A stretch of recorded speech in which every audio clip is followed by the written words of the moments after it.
पाकिस्तान के खिलाफ सैन्य कार्रवाई पर संसद सत्र बुलाने की मांग अब तेज हो गई है। पहले राहुल गांधी और अब कांग्रेस अध्यक्ष खड़गे ने कहा संसद सत्र होना चाहिए, तो वहीं आरजेडी नेता तेजस्वी ने भी कांग्रेस की मांग का समर्थन किया और संसद सत्र बुलाने की मांग की गई है। भारत और पाकिस्तान के बीच जारी संघर्ष खत्म होने के बाद सीजफायर का ऐलान हुआ। इसके बाद अब कांग्रेस एक बार फिर से मोदी सरकार पर हमलावर होती नजर आ रही है। अब संसद सत्र बुलाने की मांग की गई है। इसी के साथ आपको बता दें कि इससे पहले भी सचिन पायलट ने भी संसद सत्र बुलाने की मांग की। देखो, उसमें पढ़ना नहीं चाहता।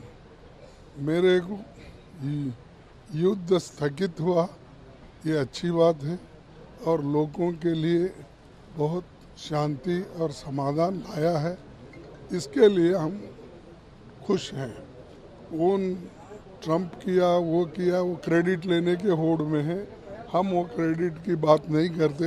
हमारे देश को सुरक्षित रखने के लिए जो कुछ भी होता है, हमने पहले ही बोला कि हम सरकार को सपोर्ट कर रहे हैं। बाकी के बातें जब कभी मौका मिलेगा बात करेंगे। लेकिन अभी फ़िलहाल में ये ज़रूरत है कि भारतीय सेना ने जिस दिलेरी के साथ पाकिस्तान को जवाब दिया है, इसकी शौर्य गाथा जो है और धन्यवाद सम्मान के लिए पूरा पार्लियामेंट का एक सेशन बुलाया जाए, जहां हम लोग उनको जो है धन्यवाद प्रकट कर पाए। दूसरी बात, हम 3 दिन पहले भी हमने मीडिया के साथियों को हाथ जोड़ करके रिक्वेस्ट किया था कि जो भारत सरकार के जो गाइडलाइंस हैं उसका जो है पालन किया जाए। तो ऑपरेशन सिंदूर जिस मकसद से लॉन्च किया गया था वो पूरा हो गया है। रक्षा मंत्री राजनाथ सिंह ने कहा है कि अगर जरूरत पड़ी तो भारत दोबारा ऐसा एक्शन लेने में हिचकेगा नहीं। जिन भारत विरोधी और आतंकी संगठनों ने भारत माता के मस्तक पर हमला करके कई परिवारों के सिंदूर मिटाए थे, उन्हें भारतीय सेना ने ऑपरेशन सिंदूर के माध्यम से इंसाफ दिलाने का काम किया है।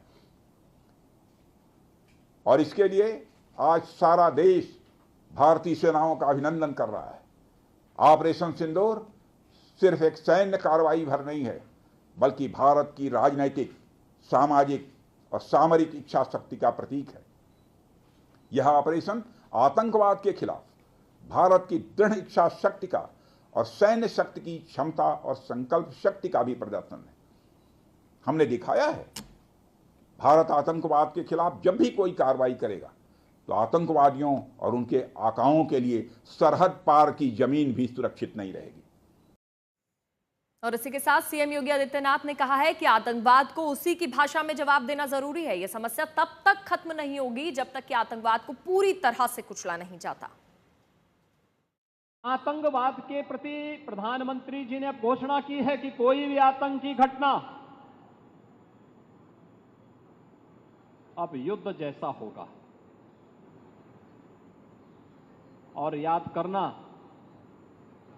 आतंकवाद को जब तक हम पूरी तरह कुचलेंगे नहीं,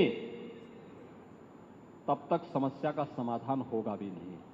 अब समय आ गया है जब इसको कुचलने के लिए हम सबको एक स्वर से प्रधानमंत्री मोदी जी के नेतृत्व में पूरे भारत को, पूरे उत्तर प्रदेश को मिलकर के इस अभियान के साथ जुटना होगा। आतंकवाद कुत्ते की पूंछ है जो कभी सीधी होने वाली नहीं, जो प्यार की भाषा मानने वाली नहीं है। उसको उसकी भाषा में जवाब देने के लिए तैयार होगा। और इस दिशा में भारत ने ऑपरेशन सिंदूर के माध्यम से दुनिया को एक संदेश दे दिया है।